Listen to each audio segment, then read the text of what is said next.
ఒక ప్రశాంతమైన మధ్యాహ్నం ఒక చిన్న పడవ నెమ్మదిగా నది మీద సాగుతోంది. అందులో 3 కుటుంబాలు హ్యాపీగా ప్రయాణాన్ని ఆస్వాదిస్తున్నాయి. అందరిలో ఒక చిన్న పాప ఆనందంగా పడవంచున వాలి నీటిని తాకడానికి ప్రయత్నిస్తోంది. అకస్మాత్తుగా పడవ కొంచెం కుదిరింది. ఒక్క క్షణంలోనే ఆ చిన్న పాప బ్యాలెన్స్ కోల్పోయి నీళ్ళలో పడిపోయింది. ఆమె కేకతో అందరూ షాకయ్యారు. ఎలాంటి ఆలోచన లేకుండా పడవలో ఉన్న రాజు వెంటనే నీళ్ళలోకి దూకాడు. నీటిలో తల్లడిల్లుతున్న ఆ పాపను చేరుకుని ఆమెను గట్టిగా పట్టుకుని పైకెత్తాడు. ప్రవాహంతో పోరాడుతూ ఆమెను సురక్షితంగా పడవ దగ్గర తీసుకొచ్చాడు. పాప తల్లిదండ్రులు కన్నీళ్లతో రాజు చేతులు పట్టుకుని ధన్యవాదాలు చెప్పారు. మిగతా ప్రయాణికులు అతని ధైర్యాన్ని చూసి ప్రశంసించారు.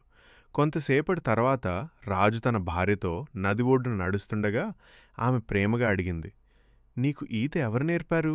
ఎక్కడ నేర్చుకున్నావు?" అప్పుడు రాజుకి తన చిన్నప్పటి జ్ఞాపకాలు గుర్తుకొచ్చాయి. రాజు చిన్న వయసులో గోపాలపురం అనే గ్రామంలో ఉండేవాడు. అతనికి రవి అనే బెస్ట్ ఫ్రెండ్ ఉండేవాడు. ఒకరోజు రవి రాజుని అడిగాడు, "రా, ఈరోజు సాయంత్రం చెరువు దగ్గరికి వెళ్ళి ఈత కొడదామా?"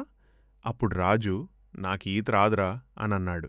దానికి రవి, "పర్లేదురా, నేనున్నాను కదా, నేను నేర్పిస్తాను" అని అన్నాడు. రాజు, "అమ్మో, నాకు భయంగా ఉంది" అని చెప్పాడు. అప్పుడు రవి చిరునవ్వుతో అన్నాడు, "రా రాజు, భయపడకు, నేనున్నాను. ఈత చాలా అవసరం. అత్యవసర పరిస్థితుల్లో ఉపయోగపడుతుంది. అంతేకాదు, నిన్ను ఆరోగ్యంగా కూడా ఉంచుతుంది." రాజు మొదట భయపడ్డాడు. కానీ రవిపై ఉన్న నమ్మకంతో చెరువు వైపు వచ్చాడు. రవి నవ్వుతూ అతన్ని మెల్లిగా చాలా తక్కువ లోతు నీళ్ళలోకి తీసుకెళ్లాడు. అక్కడే కొంచెం కొంచెంగా రాజుకు ఈత నేర్పించేవాడు. తేలడం, చేతులు కాళ్ళు కదపడం, నీళ్ళల్లో ఆడుకోవడం. రవి ఎంత ఓపికగా ప్రేమగా రాజుకు ఈత నేర్పించాడు. అందుకే రాజుకు రవి అంటే ఎంతో ఇష్టం పెరిగింది. అతన్ని ఒక మంచి గురువులా భావించేవాడు. ఆ జ్ఞాపకాలు మెల్లగా కలలా మాయమై రాజు తిరిగి వర్తమానంలోకి వచ్చాడు.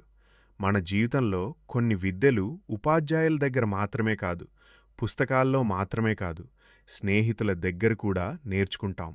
ఒక మంచి స్నేహితుడు ఒక మంచి గురువు అవుతాడు.